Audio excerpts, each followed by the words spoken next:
This is what we left behind, you guys. Maybe that's why. Maybe that's why Tiktaalik was like, F this ish amount. Like, he took one look at, like, this guy, and he was like, nah, I'm good. I'm getting the heck out of there. I mean, look, wouldn't you guys want to be part of this fantastic panorama of just things happening all the time, everywhere, all at once? Let's see what else we have here. Because that Tiktaalik would eventually become things like reptiles, things like synapsids, which would eventually become mammals. Yeah. Oh, look at all these bugs here too. All right, let's zoom in on this one. I know I said that I wouldn't like go all in on each and every one of these, but I just can't help it.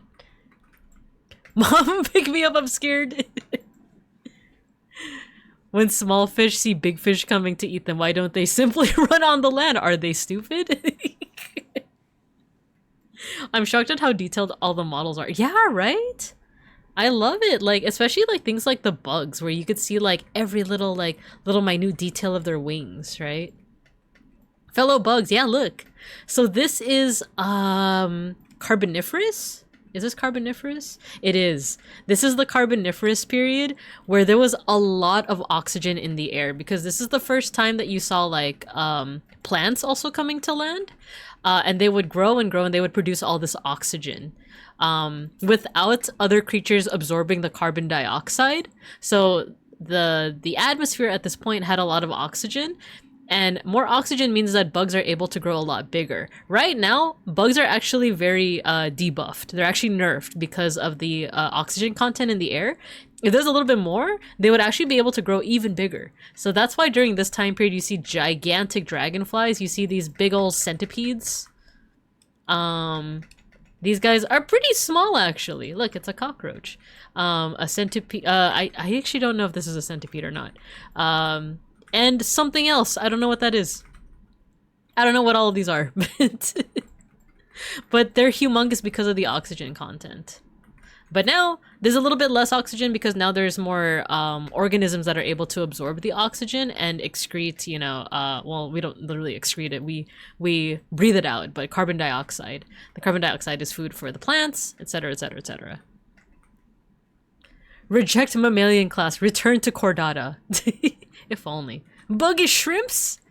Is shrimps is bugs? Then I am a bug eater. Patch nose nerfed bugs. Good. F mosquitoes. I don't care if the automod gets it. I kind of agree. I know many mosquitoes are good for the environment, but I hate them. I hate them. Because they bite me, and I'm allergic to them, and it's itchy. It's very itchy. We need to pump more oxygen into the air. I need huggable bugs. You could give this one a hug. And it's like a little choo-choo train. I like it. And look, there's still life out in the ocean. There's sharks. Look at it. Look at how happy. Look at how happy this guy is. Methinks this might be a distant relative of the hammerhead, or it might be another kind of fish entirely that's related to sharks, but isn't necessarily a shark. But yeah, this is the Carboniferous. Lots of oxygen in the air. You're a what eater? I mean, a shrimp. I eat lots of shrimp. Now here are some buddies that I love very much. These are a couple of synapsids. I think, are all of these synapsids? So synapsids are basically, actually this one is not. Synapsids are basically an early relative to mammals. Like eventually some synapsids would become mammals, but not all of these are like our ancestors. But Dimetrodon, with the big sail on its back, and this is metal as hell actually. Look at this. Not only does he have a sail, he has like spikes. That's like a medieval torture device. You'll love to see it. But Dimetrodon, a lot of people might be familiar with like just the shape of this creature, and they might assume that it's a dinosaur. It's actually not a dinosaur. It's actually more closely related to mammals. It's what's called a synapsid. And then there are some other synapsids as well, like this guy. I think this is a gorgonopsid. And then this one is interesting because I just like his face. I just think he's neat. Look at all the detail on this model as well. So this is Asteminosuchus. That's another creature that has a name that's very fun to say. Asteminosuchus. I think it means crowned crocodile. I think sucus usually means crocodile. Estemino I think might be crown, and it's because the face kind of resembles like, you know, it has like antlers. It has like these protrusions that make it look like a crowned gator. We also have this flying guy. I forgot its name, but I just think it's neat. I also hear Schnackery, so he wants to see his relatives too. I'm gonna go get Schnackery.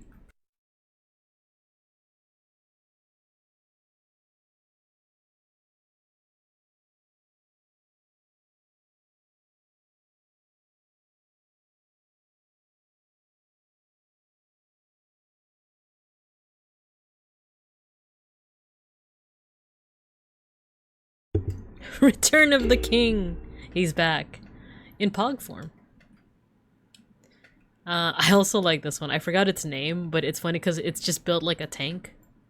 But yeah, for the sake of time, I'm not gonna go over the rest of them, but do take the time to look over the rest of this artist's work, because they made so many different models of like just different like organisms that existed in prehistoric times. You have dinosaurs over here, you have like the beginnings of birds. Oh, I did the wrong thing. There we go. You have the beginnings of birds over here. And then you get to the extinction of the dinosaurs, where you get like the rise of mammals. Look at this cool iguana looking thing over here. You get your terror birds. The mammals are rising up. Where are the bears? Where's my brethren, my ancestors? I'm not seeing no bears, but it's fine. it's fine. We get to see some primates. And then eventually, the humans. The humans appear. Guys. Guys. Look. Give me a second. Look, it's my great grandmother. It's a bear! See? Eventually, we make it onto the scene. Pog! So yeah, check it out. Like, just the fact that this artist went and like 3D modeled every single one of these and then like put it together into this like panorama of like what each like time period was like, it's awesome. I actually haven't checked out some of their newer stuff too. Look at it. Wow. What is this? Hycoichthyes, one of the oldest fish that live in the Cambrian. There was an announcement that it had 4 eyes. What an interesting face. That's actually really sick. That's actually really cool.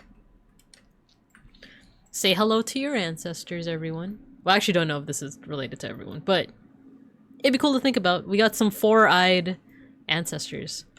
Feeling like Lilo and Stitch pointing to every mammal like cousin! Cousin! I also did watch the Lilo and Stitch series. I loved every episode where it was like, oh, what does this cousin do? He's a speaker. This cousin? A stapler. But alright. I'm gonna do another very short break. Like about a minute or two. We're gonna really briefly take a look at these 2 works that concern 2 streamers. And then we're gonna finish off by looking at a Zapotec temple. Alright. So I actually have to refill my water bottle. So let me put you guys over in the cup corner. I'll be back in a jiffy.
Okay, we're back. Oh man, are you recounting the different types of cousins on the Lilo and Stitch series? This one's a speaker, this one's an annoying dog. Oh yeah, there was one that was just straight up a dog. This one destroys all of existence if you say the secret password, but luckily Jumbo forgot it. And this one makes popcorn for movie nights. Yeah, there was straight up one that was a dog. There was the speaker, there was... I feel like everyone remembers Angel, right? The female one. Every single one of those is real. Yeah, there was that. I'm trying to remember the other ones. Definitely Angel, and then there's one that's Stitch, but like red with a big head. Oh, there's Ruben, though I don't think people called him Ruben in the series. They went by his like number name, right? 623 or something? I don't remember. And he was just as strong as Stitch, but he made sandwiches. 625, yes, he was 625. Because Stitch is 626, right? Oh man, I would love to like go through the wiki and just like look at the different experiments, because I do remember some of them. The one that was just a dog was crazy. It was because like, wasn't it like the ginger gal that like had it? I'll never forget Jumbo creating life because he didn't want to get up to make popcorn during movie nights. It's like, I know like the show kind of fell off. It's like Rick and Morty was like, what is my purpose? To pass the butter. All right, let us resume the art appreciation. We'll probably go on for just like, I'm gonna try to do like maybe 30-45 minutes more, and then we'll probably call it from there. But we have 3 more things to look at. One of them is art of one of my favorite VTubers, Gavin Bettel. And this is a parody of that one famous artwork of Ophelia. I actually don't know the name off the top of my head of the... I think it might just be called Ophelia, but Ophelia painting? Let me look it up right now. By John Everett Millay. Here, let's compare and contrast. Yeah, this is a picture. This is a painting of Ophelia drowning herself, right? I don't remember too much about Hamlet. I'm gonna be honest, but this is, look at this. This is like super cool. Is it 1-to-1? Oh my gosh, it's like a dead ringer for being like 1-to-1, with the exception of like it has Bettel instead. Yeah, it looks pretty 1-to-1. And then look at just like the detail. Wow, look at the detail. For one, even if you just draw fan art of Bettel, like just standing perfectly still, like front, like not even 3/4 view, just like front view, that's already quite the task, because like there's just so many designs in his design. It's like his eyes, his hair, all the patterns on all of his clothing. So like props to like the artist for like depicting all of that, but also in the context of like the Ophelia painting. Gemma made the dog to annoy his neighbors, and apparently it's barely recognizable through all the pampering and styling it's been given. Oh, I thought it just looked like that. So naturally it would look just like a dog. Or like just a dog. But yeah, this one is super nice. You know what? That is a stream idea though. Of like, let's look through the experiments from Lilo and Stitch and just go through them. Mr. Rage, hello. We're doing some art appreciation today.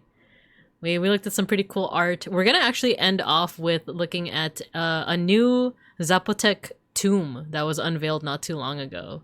But right now we're looking at art that is based off like famous art, but it has VTubers instead. So this is like the Ophelia painting, right? This is one of my favorite streamers. This is Gavin Bettel, galvanized Benadryl. What's the other one? There's like a running joke with this, like if you guys don't know who like Gavis Bettel is, there's this running joke of like people not saying his name properly. He takes it in stride. It is like an in joke. Yeah, galvanized beetle. There you go. Geeble Weeble. I call him galvanized Benadryl. Gerber Baby is one of the other ones. Gerber Baby. Gumble Bibble. Geeble Beeble. It would not just look like a dog. I always forget the most important word. Oh, you're good. But yeah, just like the quality of like the brush strokes in this one. This is cool because if you zoom in all the way on the legs, you can see exactly the brush strokes that the artist used to make it look like his clothes are kind of just melting into the water. Like specifically like these brush strokes right here.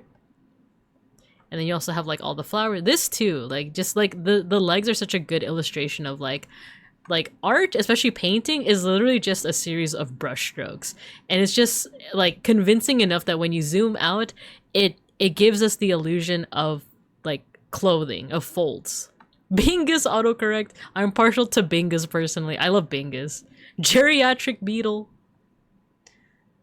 Also check out Gavis Bettle from Hollow Stars EN. He's really funny and I think he's really neat. I did say I wouldn't spend that much time on this. We're just appreciating like the quality of like the artwork here. So let's go on to the next one, which is this one. Totally unrelated streamers, mind you. Completely unrelated streamers. Commander Connor and Professor Lando, but drawn in the Pentiment art style. Oh, it's a GIF. Nice. Oh, that means I can't zoom in on it, but it's okay. Yeah, I played Pentiment last... Oh my god, has it already been a year? Art trains our ability to hallucinate cinema. Yeah, it really does. It's already been a year? That's crazy. It feels just like yesterday I was playing Pentiment. But yeah, if you guys didn't catch those streams, this is a game where the entire art style is influenced by like medieval kind of manuscript art. And you walk around in this world that is kind of in this style. Time is a silly concept, right? Handsome! He really is. Both of them really are. Right? I love that, like, now that Commander Connor has dyed his hair, like, a little smidge of his hair, like, white, he's so recognizable. Well, he's always been kind of recognizable, but, like, if you, like, make art of him, you can recognize it's him because of, like, the little, like, sliver of white. What do you mean it's been a year? Right? For real. But yeah, look, they're in like this manuscript art style and they look very handsome. I do like the reference point of here of oh my god, don't tell me I forgot his name. The main character. I was gonna say Gervais. His name is not Gervais. I do remember that one character, Kraft Mac and Cheese. I remember Kraft very well. Yeah, Lando.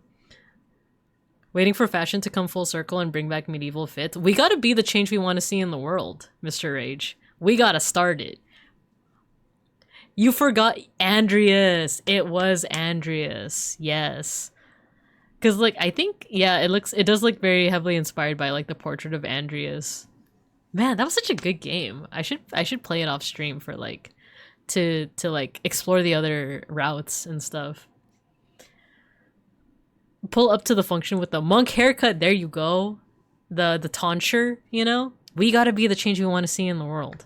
We gotta start bringing back the cloaks and the tonsure and the nifty shoes.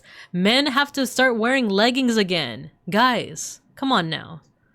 The Edgars are gonna rock that haircut. The Edgars is crazy.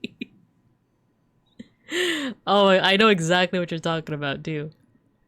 But yeah, I just think this is neat. They did, basically they tried to copy like the brushwork. They did the thing where like the outlines are just a darker version of like the inside color, right?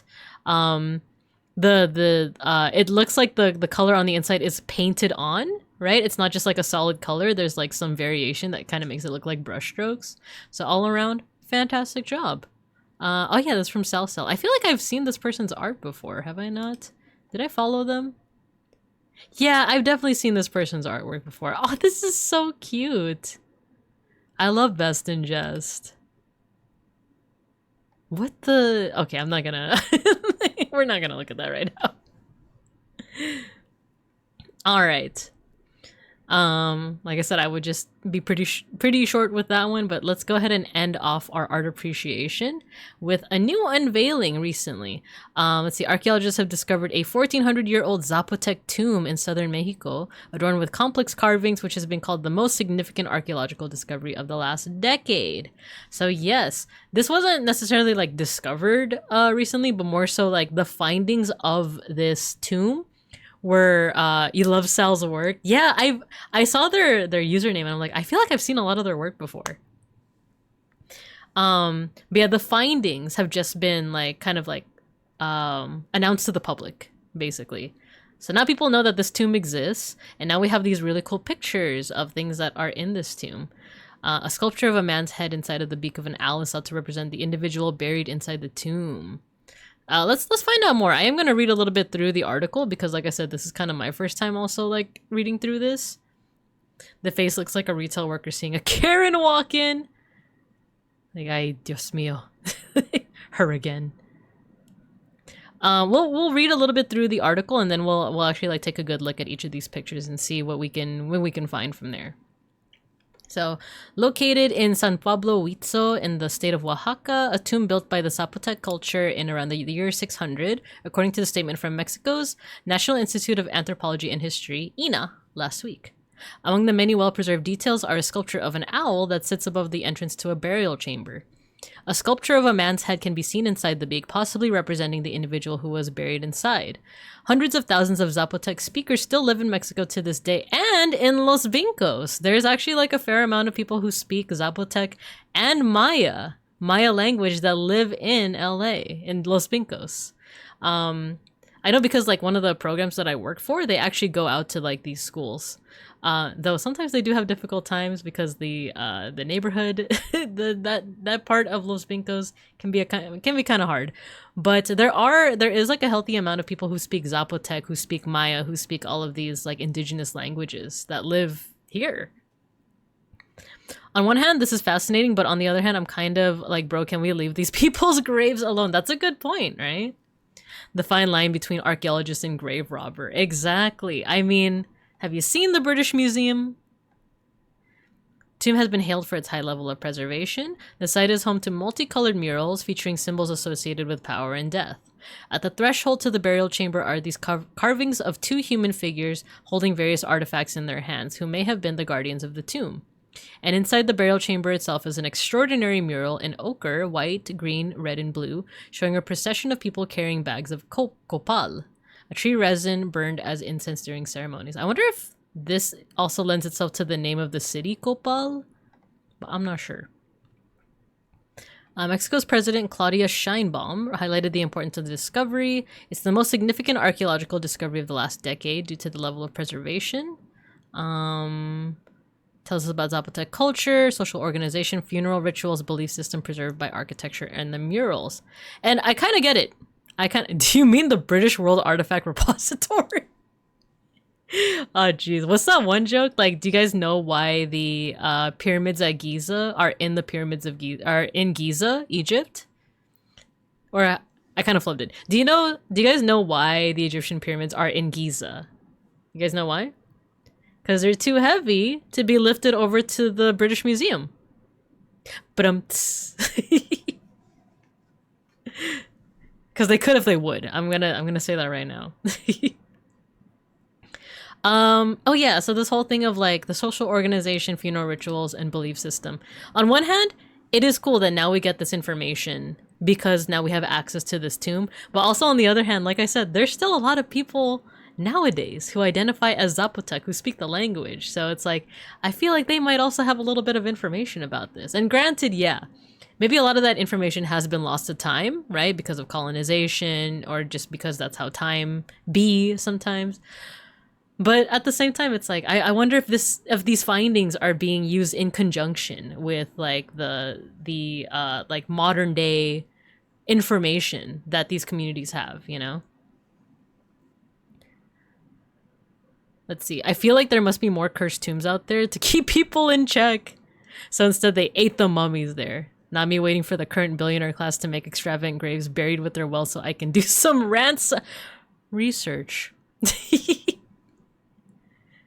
Can't even say they'll take everything not nailed down because they literally stole entire buildings. They do! Like, have y'all been to the Met? Like, I love the Met. When I went there, I was like in awe. But there's literally an Egyptian building in there. Like, there's quite literally a building inside the building. So yeah, I believe that if they could, like, piece by piece, they would. Yeah, like 100% the Met has a building. How meta. I remember I went to like the Egyptian part of the Met when I was visiting New York like 2 years ago, I want to say. And like it opened up into this huge room where it's literally an Egyptian building from ancient Egypt. We're just doing early archaeology, exactly. Snaps fingers. A multidisciplinary team from INA is now working to protect the site and conduct further research. This includes stabilizing the murals, which are in a fragile state due to the impact of tree roots, insects, and rapid change in environmental conditions. So, all right, that is the state of like this really cool tomb. Let's see, stealing a whole building is insane. Went to the Royal Ontario Museum once, and they straight up had the door of some random merchant's house. I'll never get over that. I have heard stories of like. Especially if you think of like the arts of Oceania, like Polynesia, there was someone who went to, I forgot what museum it was. It could have been the British Museum, it could have been the Met, it could have even been a museum here in Los Pincos. But literally they saw an art piece that belonged to their family. Like it was a person of Polynesian descent. They went and they saw like a totem or some kind of like building structure. And they were quite literally like, that's my mom's. Like, that's literally, like, that is literally of my family. But it's like, you know, it had like the museum signage and everything. Like, oh, this is from Polynesia back in like the 1900s. And like, can you imagine like one day you go to a museum and it's just something that you owned? And it's like, oh, yes, we found this in the house of one beeplebees. Like, this is dated to around the early 21st century. Yes. We think it might have been a drawing instrument, and it's like your tablet. Like, you know, we've encountered the art of one Babinka bear. We believe that she might have lived sometime in the early 21st century. Born in the late 20th century. She was a bear, and she did draw bears. She was how colloquially we might say mid at best. For science, for the youth and their futures, honestly doing the Lord's work if you think about it. Imagine coming home like, yo, my door, where's my front door? Literally can't have Ish in Detroit image. Went to a museum with a group of people and they were just pointing out all the Ish that's been ransacked from their countries. Exactly. Like, I love going to museums, but like we gotta know like the history of museums here. Like a lot of this stuff was just ransacked, was straight up ransacked. And what's cool is that a lot of museums are kind of owning up to it, and a lot of them are participating in what's called repatriation, where they're trying to actually give back a lot of the objects that they have that might have been illegally taken. The only problem is that sometimes repatriation can be complex. It can be very nuanced because, for example, let's say that it's something that was looted a very long time ago, so long that there is no longer a descendant culture. Like there's still like like let's say that it's a piece from let's say Korea, let's say South Korea, but it's from like a very specific culture within Korea. So you can return the art piece to Korea, but like the culture that it comes from might not exist anymore, unfortunately. And there are also some situations in which the country, one, doesn't want it anymore, or two, can't take care of it. Like, yeah, they want it, but it's like, oh, we don't have a place to house this, so we're just gonna keep it in the basement, you know? So or worse yet, like they might even like the government of the home country might just sell it to the highest bidder anyway. You know, so it can be very nuanced. This isn't me defending like, yeah, that's why some of these should stay in museums, you know, like, but like it is nuanced in a way that does make a lot of museums like think twice, you know, think twice on like repatriation. But to be fair, a lot of museums are interested in repatriation methods. Hello, Ibis Human. Hello. We're doing some art appreciation today. We're actually going to be ending, you know, in about like probably 15 to 30 minutes, but we're talking about a cool Zapotec temple that's been recently talked about before. But we're also going into the nuances of like a lot of museum collections have been like illegally ransacked from various cultures. And as someone who like loves museums, and I actually used to work with museums too, like it's interesting to say the least.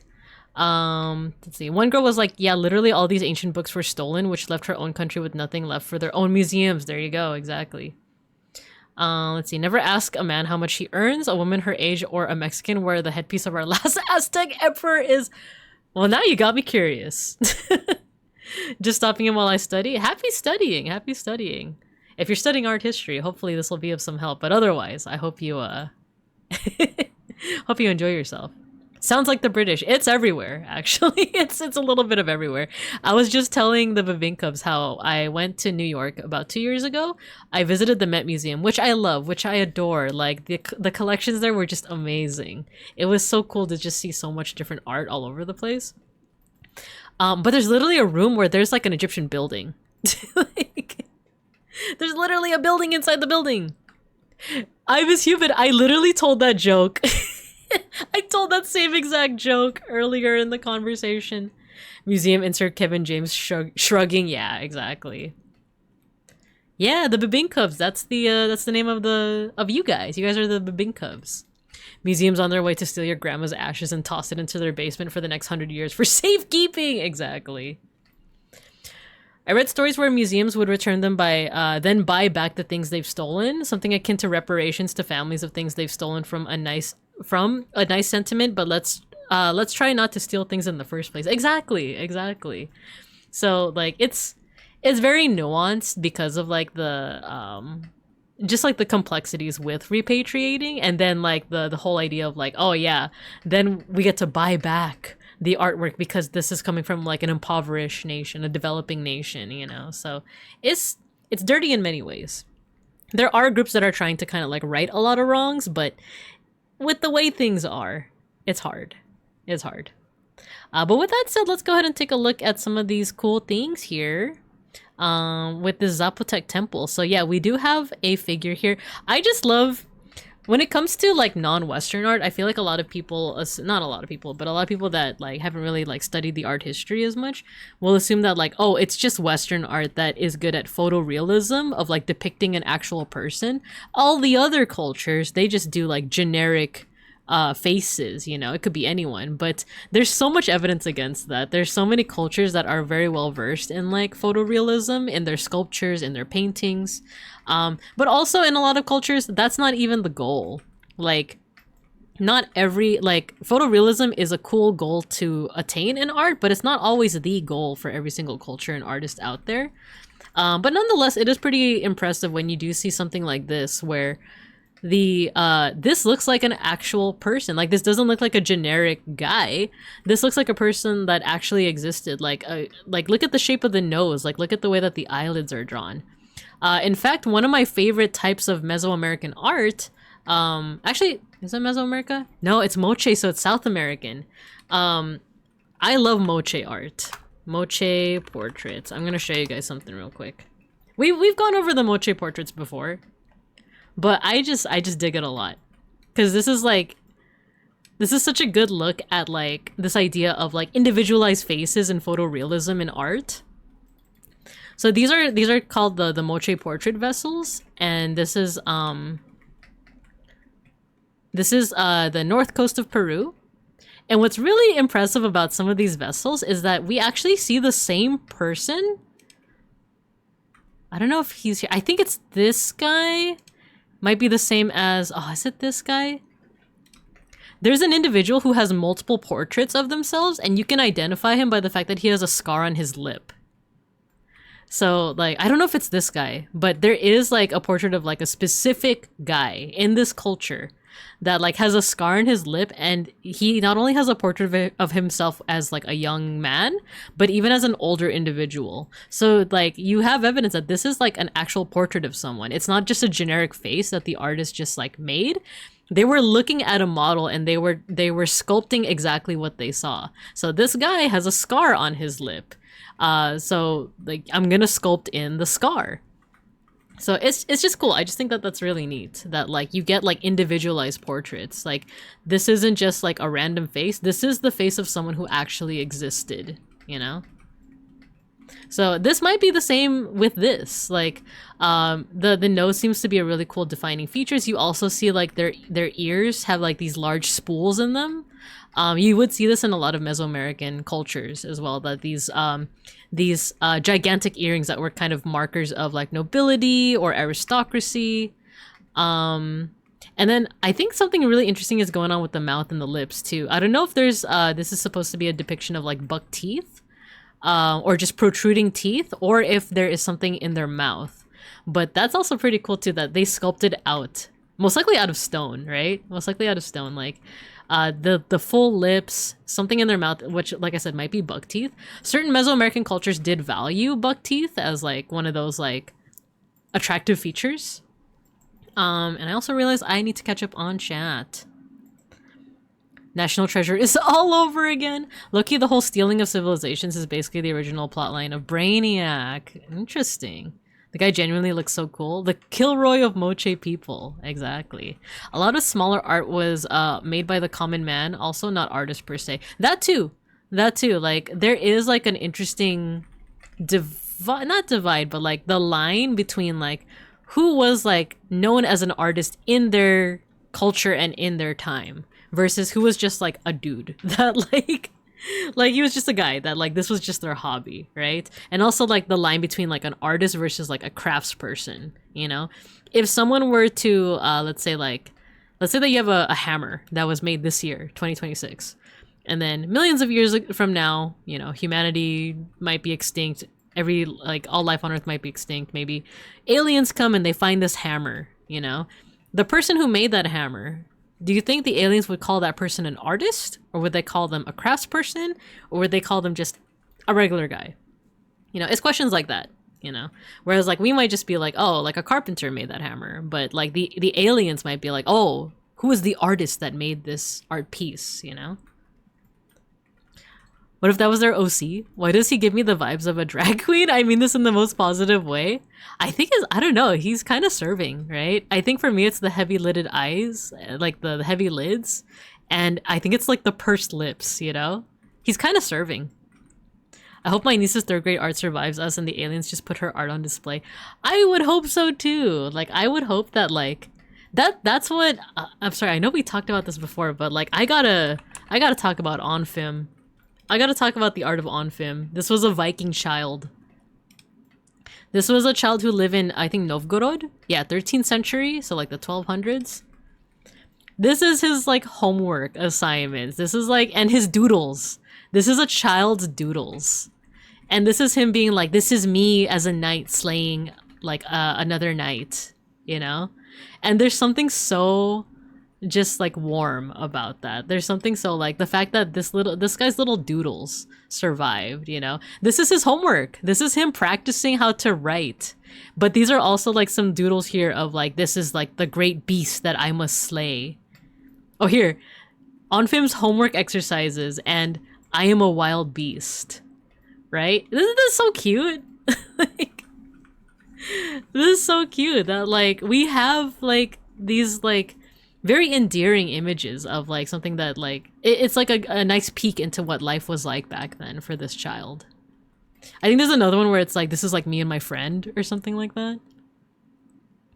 The full lips, highly kissable. I agree. What is very interesting is that our reality really is perspective based. A lot of people don't realize that without art or depictions of people, wouldn't know they existed. Because if I hadn't known there is a bebinka flavored cereal, it doesn't exist to me. That's what's very fascinating. Oh no, don't talk about bebinka flavored cereal. You're gonna make it into a reality. Bebinkums, why don't you guys follow me into this mill like really quick. Onfim, my beloved. I love this pop-off Viking kid. The child wanted to slay his teacher. Yes, children being children. Wasn't his teacher? I might have made that up. I think it was just like a random, I don't know if it was this teacher. So it just says slaying a person. So it's, Onfim himself like wrote his name here. I think he's just slaying like a person, but you could world build. You could like, you could theorize that maybe it was like I hate this teacher making me do spelling exercises when I could be practicing to be a knight, you know?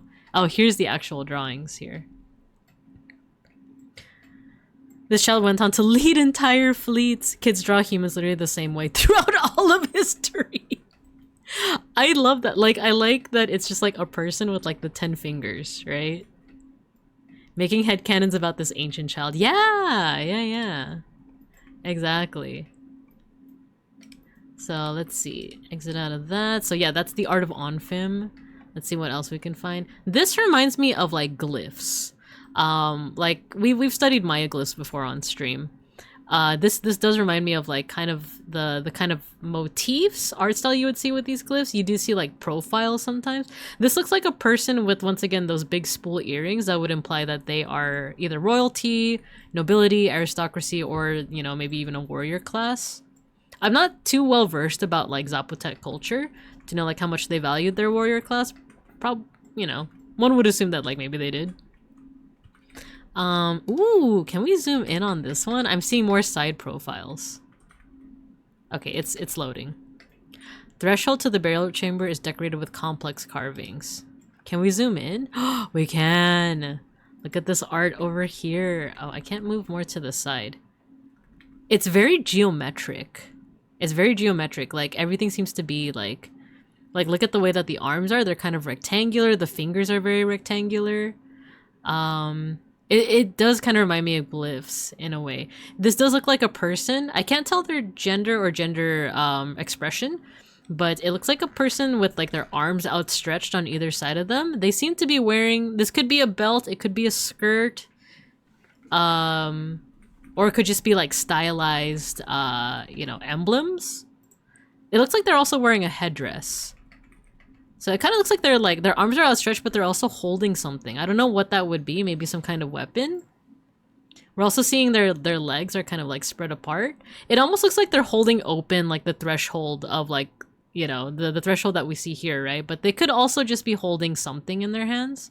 Maybe a scepter, maybe a weapon. I'm not sure if this is a continuation of the headdress or something separate. It almost looks like the profile view of like some kind of like creature, right? Like this is the eye, this is the mouth, right?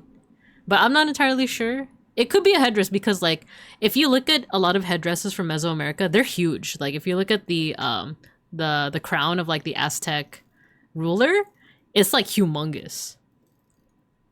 I love Mesoamerican glyphs. They're so interesting and creative. It's cool to see what different symbols depict. Yeah, exactly. Because we are very much used to like the symbolism that we grow up with. So when we're introduced to the symbolism of different cultures, it's like, ooh, like an apple to me reminds me of like, I don't know, the earth or Adam and Eve, right? Because that's like the symbolism I grew up with. But for a different culture, it might be like, oh no, for us, apples mean I don't know, the fertility. Apples mean, oh, you know what? I have a great example. The lettuce story. I'm bringing it back. So you guys might think of lettuce as just a good thing to add on a burger or, you know, something to use as an ingredient in cooking. But in ancient Egypt, it was an aphrodisiac. So lettuce was associated with like fertility, but also like the belief that like if you ate it, you're gonna give a lot of fertility is what I'm saying. So like that's an example of like how symbols could like not the lettuce story.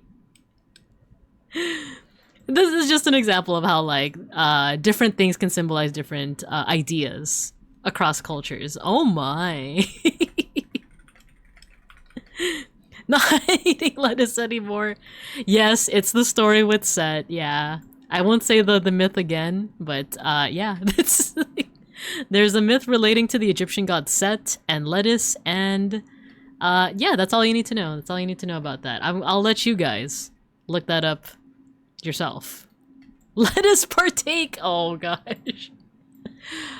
So yeah, there seems to be another anthropomorphic or like human-like figure over here. They also seem to have their arms outstretched. It feels like they also have some kind of like stylized belt or emblem on their chest or their waist over here. They also seem to be holding something that looks like what could be a scepter, and they also look like they have some kind of headdress on. This is like the 6th time we've heard about the mayo lettuce. I know. I just feel like it's a good example of different symbolisms across culture. Yeah, it is like probably the 6th time. And see, I didn't even say the myth this time. I'm gonna leave it up to you guys. But cool. To me, on the sides of the figure seem to be holding what seems to look like a pitchfork. I like that observation. I love that. So pitchforks were traditionally used in like agriculture, so maybe it is some kind of like agricultural tool. For example, in ancient Egypt, don't worry, I won't talk about lettuce. In ancient Egypt, two symbols of the king, what's called the crook and flail, they actually originated as symbols associated with agriculture. So the crook, it's kind of shaped like if you've ever seen like a traditional depiction of like a shepherd, they have like a staff that's like kind of hooked at the end. They would use that to kind of like hook the sheep's legs if it was like walking away, you know, and they want to try and like get the sheep back, right? So that's the crook. And then the flail, it looks like it would be like a whip, like a cat o' nine tails whip, but it was actually used more so for like threshing wheat. So it's more of like an agricultural symbol. Both those symbols eventually like kind of developed. They took on the symbolism of like being associated with kingship and leadership. So when you see like a pharaoh depicted in art, usually they're gonna have those two symbols with them. Just flinched when I heard lettuce. Oh no. But yeah, that's just kind of like precedent for like a lot of symbols that like start out as like agricultural tools. They can eventually become like religious symbols as well. Anything else? Ooh, this one's cool. This one, like I said before, reminds me of, oh, I think that's also the last picture. This will be the last picture we look at before we call it for tonight. It's been 0 days since we talked about the lettuce. What can I say, man? I just think it's an interesting story. I think I said earlier that this reminds me of Tlaloc, who is a storm god that you would see across Mesoamerica. Maya cultures would call him Chuck. Let me see what research we could do on Tlaloc right now, because Tlaloc is usually depicted with these like goggle eyes. Here we go. Oh, this is from Veracruz. So like these like eyes here, these circular like goggle like eyes, it's very like, you know, indicative of like Tlaloc the storm god. Let me see his other names. Tlaloc. Is there anything about Chuck? Here we go. It was likely adopted from the Maya god Chuck. How is Chuck usually? Ooh, look at this outfit. This is sick. This is awesome. I love that. I love the regalia. Honey, eat the lettuce now. Some random Egyptian husband. No, it would be used on the guys. It would be used on the guys. So it would be the wife being like, honey, it's time for your lettuce. Like, whoa, this is sick. Oh my gosh. Look at like the organic lines on this. It looks like waves. That's so awesome. We love a bespectacled deity, right? Is that like a bird like coming out of his head? That's so cool. So it doesn't look like Chalk usually has the goggle eyes, but Tlaloc, the Aztec version, does. Even this one kind of has like the goggle eyes, right? He also has like these big old like fangs coming out of his mouth. Here's another one. You see the goggle eyes here as well. Getting knocked out and waking up tied up in Binka's basement so she can recite the lettuce story again. ASMR 30 seconds. She failed, you freaking died. It's me like reciting the story but like forgetting important parts. And then more of like the goggle eyes here. I just love like Aztec like design in general. Like look at how geometric it is. Like look at these angles and stuff. Like the squares, the right angles and stuff. I think this is a gator or a crocodile. Isn't that cool? I love mesoglyphs depicting Oya Malitzli games. Ooh, tell me more. What is the Oya Malitzli? Is that like the ball game by any chance? I know that the ball game has many names, right? Like there's Ulama, there's oh wait, Ulama sounds like the word that she spelled out. Oya Malitzli? And Poktapok, right? Poktapok is like the Mayan name for it. This one looks like he's just going out for a little walk. I love it. But yeah, we don't know if this is if there's any connection between Tlaloc and this owl god. Oh man, our ad break already. Let's snooze. Let's snooze it. We're gonna call it soon anyway. But yeah, this is really cool to see. I'm so curious about like what their associations are with the owl, because for a lot of Western culture, like owls are usually associated with wisdom because of like the association with like Athena, the Greek goddess. But I'm wondering what the association is over here in like Mesoamerica, right? Like, do they associate the owl mostly with like the night, kind of similar to like bats, you know? I'm curious. The 10-hour version where you survive in only 5 minutes is the lettuce story. The rest is tangents about ancient history. Let me tell you about Tlaloc.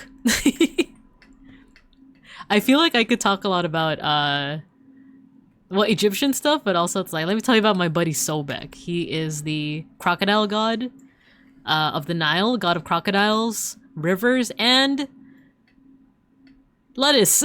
Like, he actually is associated with virility. I'll just say it like that. Oh, it is the ball game. Yeah. So it is ulama, right? Is that the original spelling? Is it pronounced Oya Malitzli or is it Ola? Like ulama, right? The ball game where you hit the solid rubber ball. Yeah, the size of a bowling ball. I've touched it before. I have a coworker that that plays the ball game actually. Pass it to teammates, attempt to score. Games could last up to 2 weeks with lots of cacao, drinks, and dances and music. Yeah. I have a coworker that like she's very well versed in that. She's taught me a lot. I actually have videos of her playing too.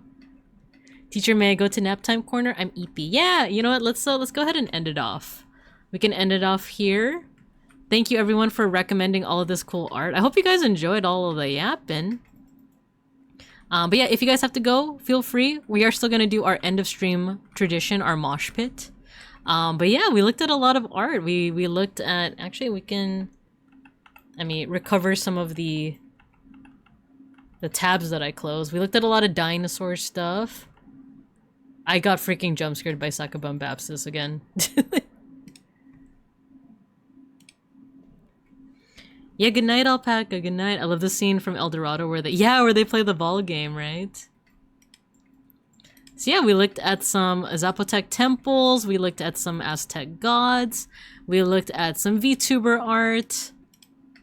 We looked at prehistoric creatures. Succubum Baspis. We looked at Pauline Baines. We looked at some contemporary surrealist art. And we looked at, yeah, the artwork of Pauline Baines, who has just this beautiful, like speaking of mythology, speaking of gods and goddesses, this is just such a good, Schnackery, this is such a good illustration, right, of different cultures. Schnackery? He's just sitting and meowing at me. We should do bas relief next? I'd be down. I'd be down. Alright, Schnackery, we're ending soon. Calm down. Remain calm. But alright, thank you guys for tuning in to the art appreciation. My voice isn't totally dead, so taking a break really helped me out.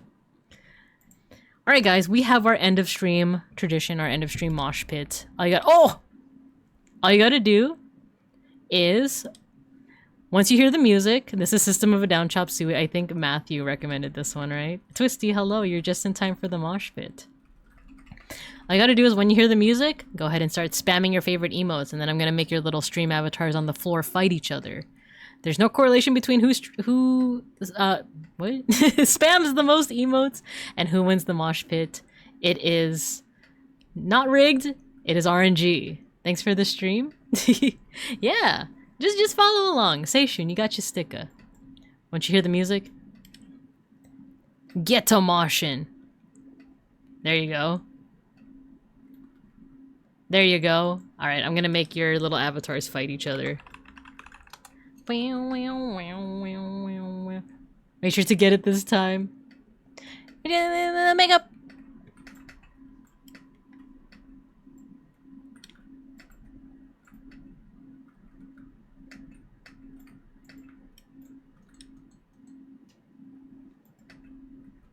In my Self-righteous suicide. He's cooking. He's oh my god. When angels deserve to die. Oh my gosh, this is crazy. This is crazy.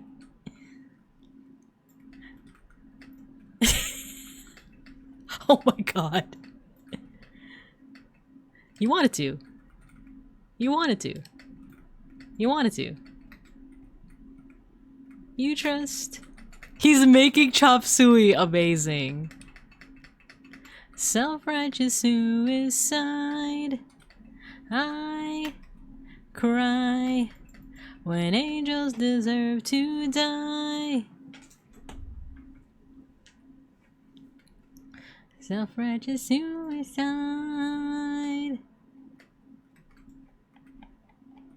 When angels deserve to die. Seishun, you won the mosh pit. It's rigged, I won! Well, can you win round 2? Fight. We still have time. I'm still deciding who to raid into. There's a lot of choices. Human spirit. Why have you forsaken me? In your arms forsaken me.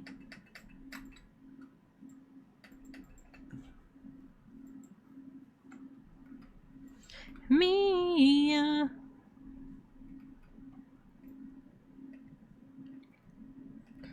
Self-righteous suicide.